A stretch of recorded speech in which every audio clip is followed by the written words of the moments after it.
and today is our Communion Day, and this is the food. This is the food that is going to be served.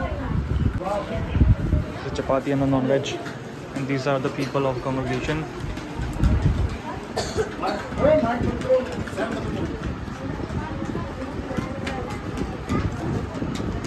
And the food is being served to the people, and all these people already are having the food in their hands, as you can see. The Communion Day, 4th May 2025.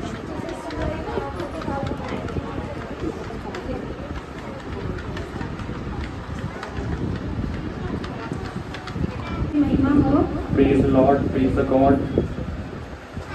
आज महीने का पहला Sunday, जैसे कि हमें पता है कि हमारे लबाना चर्च में फर्स्ट संडे महीने के प्रभु को सेलिब्रेट किया जाता है ना। Today is the first Sunday of this month, and as you know, at the Labana Church we celebrate the Communion Day on the first Sunday of every month. So प्रभु भोज का आज जो प्रचार है कि प्रभु भोज होता क्या है। So today is the preaching of the Lord's Feast. What is the communion? प्रभु से हमें क्या समझ आता है, जैसे हमें हर बारी पढ़ाया जाता है। What is meant by the Lord? And as every time we teach you, जैसे बताया जाता है कि जो प्रभु यीशु मसीह प्रभुओं का प्रभु है, राजाओं का राजा है। and as we have been told that Jesus Christ is the Lord of the Lord and the King of the Kings. तो प्रभु का भोज कैसे बोलते हैं हम, प्रभु भोज है। तो हमारे हम कौन है, प्रभु है। So how it goes, like this food is of the Lord's, and when we eat this food we are the Lord. और प्रभुओं का प्रभु कौन है, यीशु मसीह। And who is the Lord of Lord? He is the Jesus Christ. तो आज हम मत्ती की किताब निकालेंगे, मत्ती 26 का 26, And we will look into the Matthew 26 verse 26 और पढ़ेंगे। and we will read. प्रभु भोज। जब वे खा रहे थे तो यीशु ने रोटी ली और आशीष मांगकर तोड़ी और चेलों को देकर कहा, लो खाओ, यह मेरी देह है। प्रभु यीशु मसीह ने रोटी ली और आशीष मांगकर तोड़ी। Jesus Christ took the bread and after asking the blessings, he broke it. और परमेश्वर से प्रार्थना करी, आशीष मांगी और रोटी को तोड़ी। सभी रोटी तोड़ेंगे। And he prayed and asked for the blessings and he broke the bread. और आपस में देकर कहा, ये खाओ जो मेरी देह है। And exchanging with your partner beside and said, eat this is my flesh. फिर उसने कटोरा लेकर धन्यवाद किया And then later on he took the cup of water or the glass of water and said thank you. और उन्हें देकर कहा, And after handing over to them and said, तुम सब इसमें से पियो, you should all drink from this, क्योंकि यह वाचा का मेरा वह लहू है because this is the blood of that verse जो बहुतों के पापों के क्षमा के निमित्त बहाया जाता है। which was shed for the many. पानी पीएंगे अपना।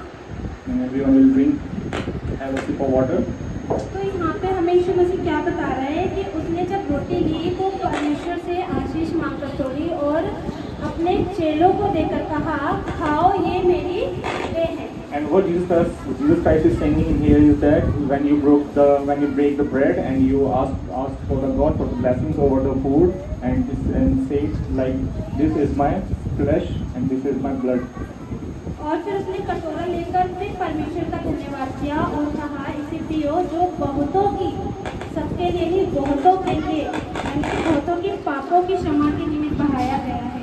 And then he took the cup of water or the glass of water and raised it to the air and he said that this water is my blood and it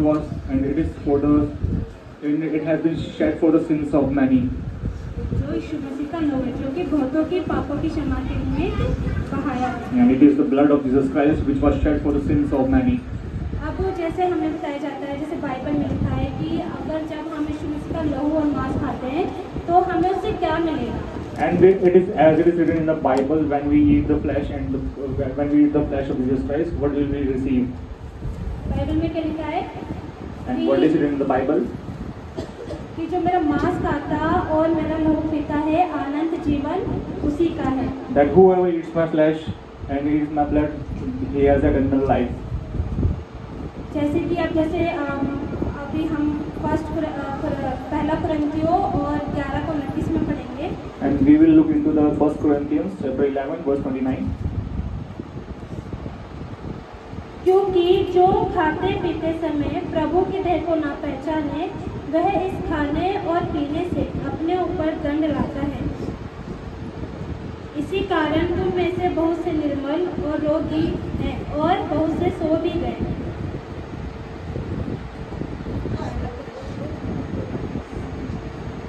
यदि सो जैसे क्या लिखा है कि 1 Corinthian में, क्योंकि जो खाते पीते समय प्रभु के देह को ना पहचाने, वह अपने ऊपर खाने और पीने से दंड लाता है। जिस कारण क्या हुआ है कि बहुत से लोग जो है रोगी हैं, निर्बल हैं और बहुत सारे लोग के सो गए कि क्या मतलब है, मर गए, है ना।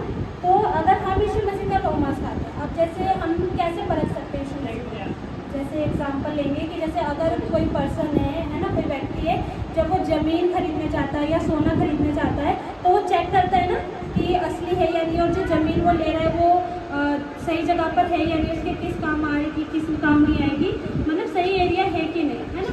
तो इसी तरीके से हम भी यीशु मसीह के लहू और मांस को खाकर परख सकते हैं कि जब हमारा अंतिम समय होगा तो हमें अनंत जीवन मिलेगा कि नहीं।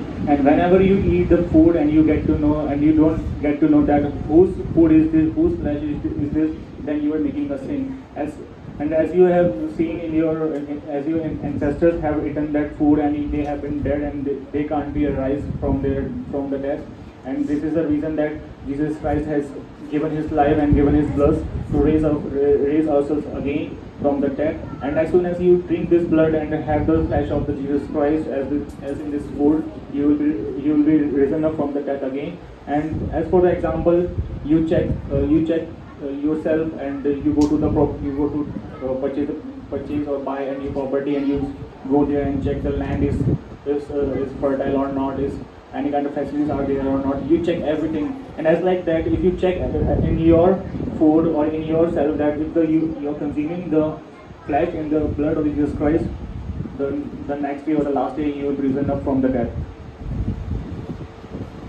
अब जैसे जब हम यीशु मसीह का लहू और मांस खाते हैं तो हम के अनंत जीवन के अधिकारी, और उसके साथ हमें क्या यीशु मसीह ने जो बातें हमें बताई, जैसे कि 40 उपवास करके दिखाया है ना, तो हमें यीशु मसीह को मतलब फॉलो करना, उसके पीछे चलना है। तो इस तरीके से क्या है कि जो प्रभु भोज का क्या मतलब है कि आपस में जो परमेश्वर के लोग हैं, हम सभी जो लोग हैं एक साथ मिलकर खाए, क्योंकि हमारे अंदर यीशु मसीह है, उनके अंदर यीशु मसीह है, जो परमेश्वर की बातों को मानते हैं, जो यीशु मसीह के द्वारा हमें बताई गई। And it is said that if you eat the flesh and the blood of Jesus Christ, you will be risen up at the last day.